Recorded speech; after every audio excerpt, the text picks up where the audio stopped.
Bismillahirrahmanirrahim. Assalamu alaikum, my dear students. Welcome back to my YouTube channel All Pak Forces. Students आज इंशाल्लाह इस video में हम biology MCQs के part number 10 को डिस्कस करेंगे और जितने भी इम्पोर्टेंट डिजीज़ है चाहे वो आइज़ की हो चाहे ब्लड से रिलेटेड हो वो सारे इंशाल्लाह इस वीडियो में मैं आपके साथ डिस्कस करूँगा। तो आप लोगों ने वीडियो के साथ एंड तक जुड़े रहना है और वीडियो को कहीं से भी स्किप नहीं करना। तो चलें एमसीक्यूज़ को बिना किसी फर्दर एक्सप्लेनेशन के स्टार्ट करते हैं। Let's go.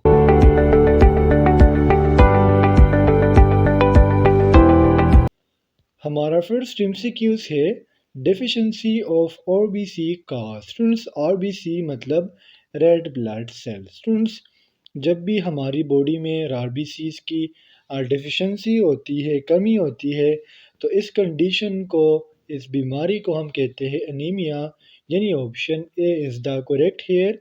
स्टूडेंट्स अब हम एनीमिया को थोड़ा सा समझ लेते हैं कि एनीमिया है क्या। आपको पता लग गया कि जब भी हमारी बॉडी में आरबीसीज यानी रेड ब्लड सेल्स की कमी हो या वो इनफ ना बन रहे हो जितना हमारी बॉडी के लिए ज़रूरी है, तो उसकी वजह से जो कंडीशन काज होता है इसको हम कहते हैं एनीमिया। स्टूडेंट्स जो जो रेड ब्लड सेल्स है इसका फंक्शंस क्या होता है, मैंने आपको पहले भी कहा था कि इसमें एक पिगमेंट होता है जिसको हम हेमोग्लोबिन कहते हैं और हेमोग्लोबिन का काम क्या होता है, पूरी बॉडी को ऑक्सीजन प्रोवाइड करना। तो हम कह सकते हैं कि आरबीसीज का फंक्शन है पूरी बॉडी को ऑक्सीजन देना। अब स्टूडेंट जब आरबीसीज ही नहीं होंगे तो लाज़मी सी बात है ऑक्सीजन पूरी बॉडी को नहीं पहुंचेगी और जब पूरी बॉडी को ऑक्सीजन नहीं मिलेगी तो प्रॉब्लम्स ही प्रॉब्लम्स होंगे, बीमारियां होंगी। अब स्टूडेंट्स ये जो एनीमिया है इसके कुछ काजेज़ है कि एनीमिया क्यों होती है। वन बाय वन मैं आपको इसके काजेज़ बताता हूँ। First of all students iron deficiency. अब स्टूडेंट्स आयरन डिफिशिएंसी से क्यों एनीमिया होता है, क्योंकि स्टूडेंट्स हेमोग्लोबिन में जो मेन कंपोनेंट है वो है फेरम यानी एफी आयरन, उसके साथ 4 ऑक्सीजन मॉलिक्यूल बाइंड होते हैं। इसलिए जब आयरन डिफिशिएंसी आती है तो उसकी वजह से ऑटोमेटिकली क्या होता है, एनीमिया होती है। सेकंड चीज़ स्टूडेंट्स आ जाती है विटामिन बी 12 की डिफिशिएंसी। जब भी विटामिन बी 12 की डिफिशिएंसी होगी उसकी वजह से क्या होगा, एनीमिया होगा।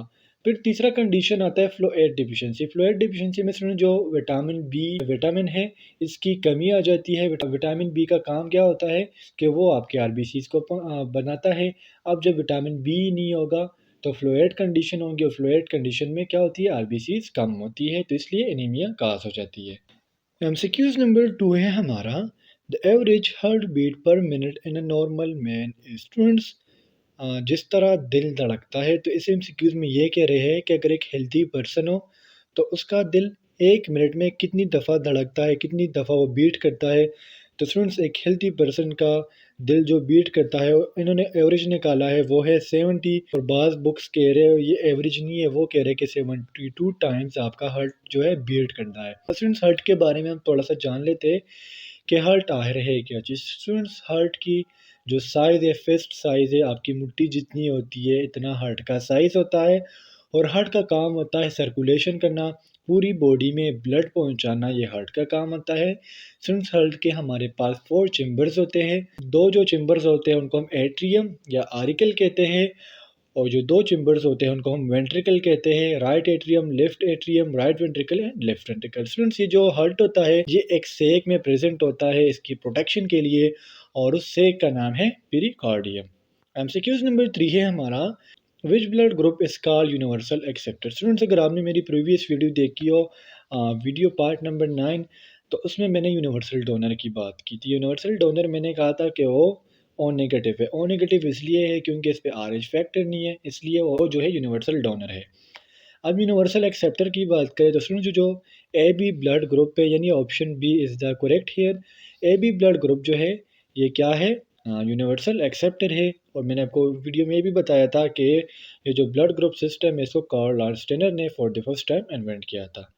एमसीक्यूज नंबर 4 है हमारा malaria is the disease which affects दी।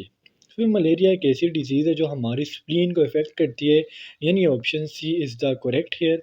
और सुनो ये जो मलेरिया है ये बेसिकली काज होता है ज़्यादातर मॉस्किटोज़ की वजह से, इसलिए हम इसको मॉस्किटो डिजीज़ भी कह सकते हैं। अब सुन, जब आपको मलेरिया की डिज़ीज़ होगी, सुन जब भी डिज़ीज़ होगी आपने एक चीज़ को कॉमन याद रखना है, वो है फ़ीवर। आपको फ़ीवर लाज़मी होगी, ठीक है? शेकिंग चिल्स होंगे, पूरी बॉडी आपकी शेक करेंगी, ठीक है? और फ्लू लाइक इलनेस होगी। एमसीक्यूज़ नंबर 5 है हमारा, which of the following disease caused by virus. Students नीचे कुछ डिजीज़ दिए गए हैं और हमसे पूछा जा रहा है कि इसमें कौन सा ऐसा डिजीज़ है जो वायरस की वजह से काज़ होता है। तो स्टूडेंट वो है स्मॉल पॉक्स। स्मॉल पॉक्स की मैंने ये सिंपल सी पिक्चर लगाई है, यकीन माने इतनी अजीब-अजीब पिक्चर से कि उसको देख के मुझे कुछ हो रहा था, तो इसलिए मैंने ये सिंपल पिक्चर लगाई है। तो सब ये जो स्मॉल पॉक्स है इसके ऊपर हम थोड़ी-सी बात कर लेते हैं कि स्मॉल पॉक्स आखिर है क्या? स्टूडेंट्स हमें तो क्लियर हो गया कि वायरल डिज़ीज़ है, मतलब वायरस की वजह से काज़ होता है। और स्टूडेंट्स ये जो डिज़ीज़ है इसके बारे में आपने ये पॉइंट जो है याद रख लेना है कि कंटेजियस डिज़ीज़ है। कंटेजियस डिज़ीज़ से मुराद वो डिज़ीज़ होता है जो एक पर्सन से दूसरे पर्सन में ट्रांसफ़र हो। सो 1978 तक स्मॉल पॉक्स की डिज़ीज़ थी, फिर 1980 में स्मॉल पॉक्स वैक्सीन आई जिसकी वजह से स्मॉल पॉक्स जो है ये बीमारी ख़त्म हो गई। एमसीक्यूज़ नंबर 6 है हमारा, medulla oblongata is the part of. Students medulla oblongata जो है ये ब्रेन का पार्ट है, यानी option B is the correct here. Students previous video में मैंने आपको ब्रेन की डिवीजन समझाई थी कि बेसिकली जो ब्रेन ये 3 हिस्सों में डिवाइड है, fore brain, mid brain and hind brain. Student जो मेडुला ऑब्लोंगेटा है ये ब्रेन का पार्ट तो है, लेकिन ब्रेन में ये हाइंड ब्रेन का पार्ट है। और स्टूडेंट्स इसका जो काम होता है वो जितने भी ऑटोमेटिक फंक्शंस है हमारे, इसको कंट्रोल करना होता है, जिस तरह हमारी ब्रीथिंग हो गई, हार्ट रेट हो गया, स्वॉल्विंग हो गया एंड ब्लड सर्कुलेशन हो गई। एमसीक्यूज नंबर 7 है हमारा, myopia is a disease of. Students myopia ये जो डिजीज़ है बेसिकली मैंने आपको डायग्राम में दिया हुआ है कि मायोपिया डिजीज़ है आइज़ का, यानी option B is the correct here. Students इस बीमारी को हम सिंपल वर्ड्स में नियर साइटनेस कह सकते हैं। नियर साइटनेस हम इसको क्यों कहते हैं, क्योंकि स्टूडेंट जितनी भी करीब की चीज़ें होती है वो हमें क्लियर नज़र आती है, जबकि दूर की चीज़ें जो होती है वो हमें ब्लर नज़र आती है, इसलिए हम इसको नियर साइटनेस कहते हैं। स्टूडेंट्स अब ये जो मायोपिया है इसकी रीज़न्स तो होंगी, इसके क्या रीज़न्स है स्टूडेंट्स। फर्स्ट ऑफ ऑल ये जो कॉर्निया होती है जो लाइट को एंटर करने देती है इसमें प्रॉब्लम होगी।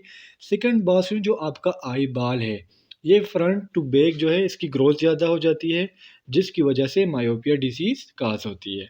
एमसीक्यूज नंबर 8 है हमारा, leukaemia is the disease of. Students leukaemia जो है ये ब्लड का डिजीज़ है, यानी option C is the correct here. अब स्टूडेंट्स ल्यूकीमिया के नेम से इंडिकेट हो रहा है हमारे पास स्टूडेंट्स जो वाइट ब्लड सेल्स होते हैं जिसको हम ल्यूकोसाइट्स कहते हैं, तो इसलिए हम कहेंगे कि ल्यूकीमिया डिजीज़ तो ब्लड का है लेकिन स्पेशली ये वाइट ब्लड सेल्स का है। सो जो ब्लड सेल्स होते हैं ये कौन बनाता है, ये बनाता है bone marrow stem cells.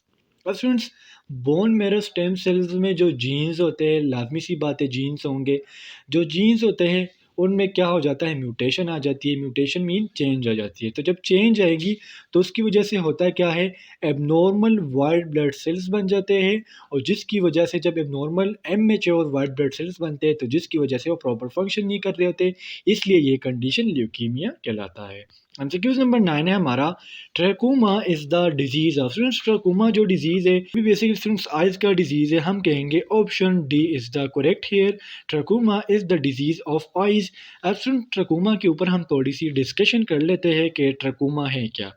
Student trachoma जो है ये बैक्टीरियल इन्फेक्शन है, ठीक है, वायरल इन्फेक्शन नहीं है, बैक्टीरियल इन्फेक्शन है। और जिस बैक्टीरिया से ये काज होता है उस बैक्टीरिया का नाम है क्लेमिडिया ट्रैकोमेटिस, ठीक है, क्लेमिडिया ट्रैकोमेटिस बैक्टीरिया की वजह से ये काज होता है। अब स्टूडेंट इसमें क्या क्या कंडीशन हो सकती है, जो स्टूडेंट्स आपकी आइज़ होती है या आईलिड्स होते हैं पर्दे, इसकी इरिटेशन हो जाती है, या आईलिड्स होते हैं ना स्टूडेंट्स, इसमें पस हो जाता है और आपकी आई से क्या होता है, पस निकलने लग जाता है। असल जब वो ट्रैकोमा अगर वो ट्रीट ना किया जाए आप अंधे हो सकते हो, आपको कुछ भी नज़र नहीं आएगा। एमसीक्यूज नंबर 10 है हमारा, pyorrhoea is the disease of. Student pyorrhoea जो डिजीज़ है ये गम्स का है, यानी option B is the correct here. Student pyo mean pus, ठीक है, और ओरिया मीन इट्स सिक्रीशन, यानी आपके मसूड़ों से पस निकलने लगेगा, खून निकलने लगेगा, तो इस कंडीशन को हम कहते हैं पायोरिया। पायोरिया स्टूडेंट्स होता क्यों है, स्टूडेंट जब आप ब्रश नहीं करते हो तो ब्रश की ना करने की वजह से पायोरिया डिजीज़ काज होती है। तो स्टूडेंट्स ये थे हमारे बायोलॉजी के एमसीक्यूज़। उम्मीद करता हूँ आपको इन एमसीक्यूज़ की समझ आ गई होगी। और अगर फिर भी आपको कोई कन्फ्यूजन हो, कोई डाउट हो तो आप मुझसे कमेंट सेक्शन में पूछ सकते हो। इंशाल्लाह अगली वीडियो में मिलते हैं, तब तक के लिए मुझे इजाज़त दीजिए। मुझे अपने दुआओं में याद रखिए। अल्लाह हाफिज़।